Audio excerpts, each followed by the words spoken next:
প্রতিদিন কবর, যার কবর যেখানে, তার কবর তাকে ডাক দিয়ে বলে, ও আল্লাহর বান্দা শোনো, আনা বাইতু দুধ, আমি পোকামাকড়ের ঘর। আমার বাপ শুনেন, যুবক আপনারাও শুনেন, আপনারাও শুনেন, কবর কিন্তু নির্দিষ্ট কোনো বয়সে যায় না বাপ। প্রতিদিন কোলের বাচ্চাও কবরে যায়, 90 বছরের বুড়োও কবরে যায়, 16 বছরের 20 বছরের তাকড়া জওয়ানও কবরে যায়। কবরস্থানে সব ধরনের লাশ আছে।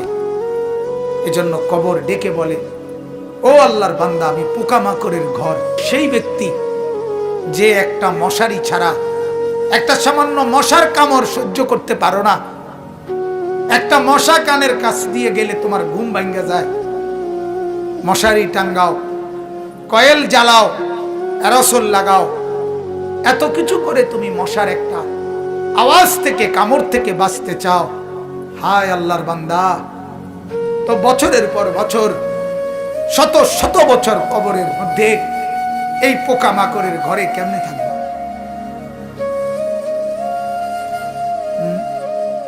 বলে কবর প্রতিদিন বলে, আনা বাইতুল ওয়াহদা, ও আল্লাহর বান্দা, আমি কিন্তু একাকী ঘর, একাকী ঘর, কেউরে পাবা না, কেউরে না। আমার বাপ, এই পৃথিবীতেও একাকিত্বের যন্ত্রণা বড় সাংঘাতিক। আপনার ঘরে যদি লক্ষ কোটি টাকারও মাল সামানা থাকে, খাদ্য খাবার, ফল ফলাদি সব আছে, সব আছে, শুধু স্ত্রী নাই, মা নাই, বাপ নাই, ছেলে নাই, মেয়ে নাই, কেউ নাই, আপনি শুধু একা। খোদার কসম, এই একাকিত্বের যন্ত্রণায় ঘরের সব কিছু না, সারা দুনিয়াটাই আপনার কাছে বিষাদ মনে হবে, মনে হবে আমার কিছুই নেই। গত বছর আপনারা অনেকে শুনছেন হয়তো, এক ভদ্রলোক, ঢাকার শিল্পপতি, কোটি কোটি টাকার মালিক, গার্মেন্টস মেল ফ্যাক্টরির মালিক, ওই ভদ্রলোক একাকিত্বের কারণে, স্ত্রী নাই, ছেলে নাই, মেয়ে নাই, বিবিও দূরে সরে গেছে, ইউরোপ থাকে, ছেলেও থাকে বাহিরে, মেয়েও থাকে বাহিরে, একটা লোক নাই ফ্যামিলিতে। শুধুমাত্র এই একাকিত্বের কারণে এরকম মোবাইলে লাইভে সারা পৃথিবীকে জানাইয়া, সবার সামনে, সারা বিশ্বের চোখের সামনে এরকম কপালের মধ্যে পিস্তল ঠেকাইয়া নিজের জীবন নিজে দিয়ে দিছে, আত্মহত্যা করছে শুধু একাকিত্বের যন্ত্র। এজন্য কবর ডাক দিয়ে বলে, আনা বাইতুল ওয়াহদা, আমি একাকী ঘর, কাউকে পাবা না। আনা বাইতুল গুরবা, কবর বলে, ও আল্লাহর বান্দা, আমি অপরিচিত ঘর, কাউকে চিনবা না, ডানে বামে কিছুই বুঝবা না, মাটি ছাড়া আর কিছুই চিনবা না, আমি অপরিচিত ঘর। দুনিয়ার এক মানুষ আর এক মানুষের বাড়িতে গেলে মোটামুটি বুঝে, এই রুমটার সামনের রুম, প্লাস্টিকের দরজাওয়ালা, এটা একটা বাথরুম, চুলা টুলা দেখা যায়, ওইটা রান্নার ঘর, মোটামুটি মানুষ আইডিয়া করে। কিন্তু কবর বলে, দুনিয়ার কোনো ঘরের সাথে আমার এই ঘর মিলবে না বাপ, কোনো কিছুর সাথে এটা মিলাইতে পারবে না, অপরিচিত ঘর। আল্লাহ আমাকে মাফ করে দেন। এজন্য বাপ, অনুরোধ করছি, কবরের ফিকির করেন, কবরের ফিকির করেন। সাইয়্যিদুনা উসমান রাদিয়াল্লাহু তাআলা আনহু, হযরত উসমান নবীজির সাহাবী, উনি যখন কোন কবরের সামনে দাঁড়াইতেন, তখন তিনি এই পরিমাণ ফাবাকা, কাঁদতেন, হাত্তা ইয়াবুল্লা লিহিয়াতাহু, কাঁদতে কাঁদতে তার দাড়ি পর্যন্ত ভিজে যেত। অন্যরা জিজ্ঞাসা করতেন, ও আমিরুল মুমিনিন, কবর দেখলে আপনি এমন করেন কেন? তখন তিনি বললেন, তুমি জানো না, এটাই তো আখিরাতের প্রথম মঞ্জিল, আউয়ালু মানজিলিন মিন মানাজিলিল আখিরাহ, আখিরাতের প্রথম ঘর, প্রথম স্টেশন। মান নাজা মিনহু, এখান থেকে যে মুক্তি পাবে সে তো বাকি সব ঘাটিতে মুক্তি পাবে, এখানে যে আটকায়া যাবে সে তো সব ঘাটিতে আটকায়া যাবে। এই জন্য কবর দেখলে আমার ভয় হয়, না জানি আমার কবরে কি হবে, না জানি আমার কবরে কি হবে। হযরত ওমর রাদিয়াল্লাহু তাআলা আনহু, হযরত ওমর আমরা কিতাবে পড়ছি, ইন্তেকালের পূর্ব মুহূর্তে ওনাকে বর্ষা ছুরি দিয়ে আঘাত করা হয়েছিল এক কাফের বেঈমানে, নামাজ অবস্থায়, ফজরের নামাজ পড়া অবস্থায়।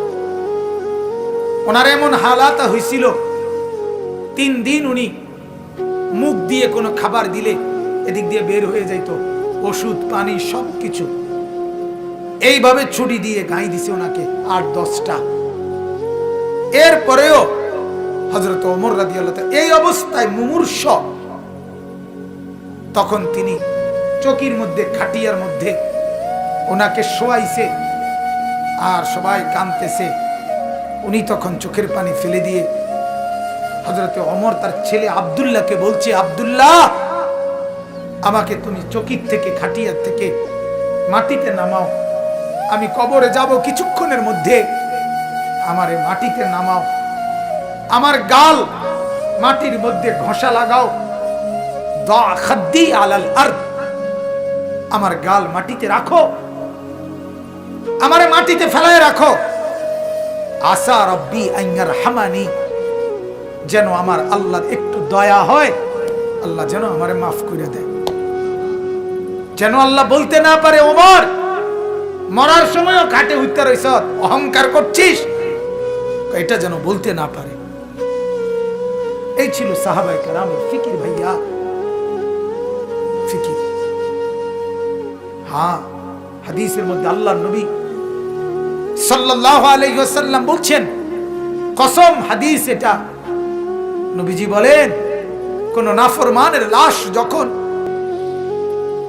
কাঁধের মধ্যে করে কবরস্থানের দিকে নিয়ে যায়, এই পরিমাণ চিৎকার করে, এই পরিমাণ চিৎকার করে নাফরমান বলে, আল্লাহর দোহাই তোমাদের, আমার লাশ ওই কবরস্থানে নিও না, আমারে কবরে রাইখো না।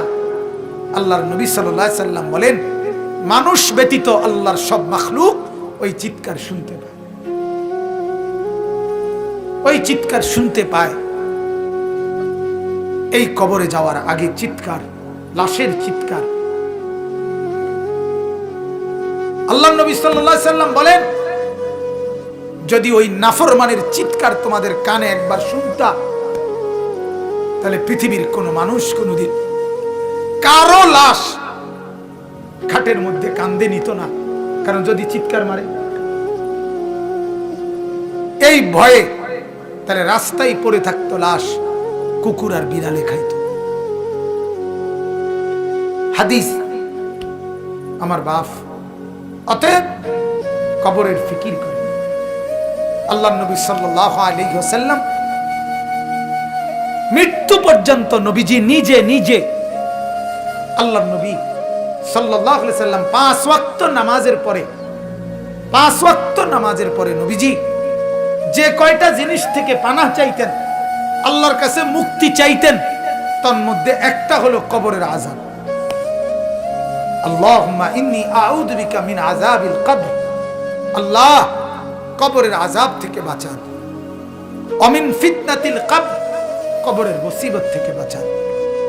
আল্লাহর নবী সাল্লাল্লাহু আলাইহি সাল্লাম বলেন, কোন নাফরমান যখন কবরে প্রশ্নের জবাব দিতে পারবে না, তখন আল্লাহ তাআলার পক্ষ থেকে বলা হবে, ফাআফরিশুহু মিনান নার ওয়ালবাসুহু মিনান নার ওয়াফতাহু লাহু বাবান ইলান নার।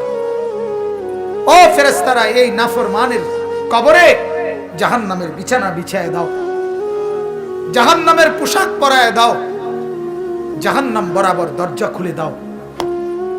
কিয়ামত পর্যন্ত এভাবে জাহান্নামের আগুনের পোশাক আর বিছানার মধ্যেই ধাউ ধাউ করে জ্বলবে। আল্লাহর নবী সাল্লাল্লাহু আলাইহি সাল্লাম বলেন, নাফরমানের কবরে এমন একজন ফেরেশতাকে পাঠানো হবে, যেই ফেরেশতা আমা ওয়া আসাম্মু, অন্ধ এবং বধির, চোখেও দেখে না, কানেও শোনে না, লোহার একটা মুগুর দিয়ে একটা বাড়ি মারবে, 7 তবক জমিনের নিচে দেবে যাবে।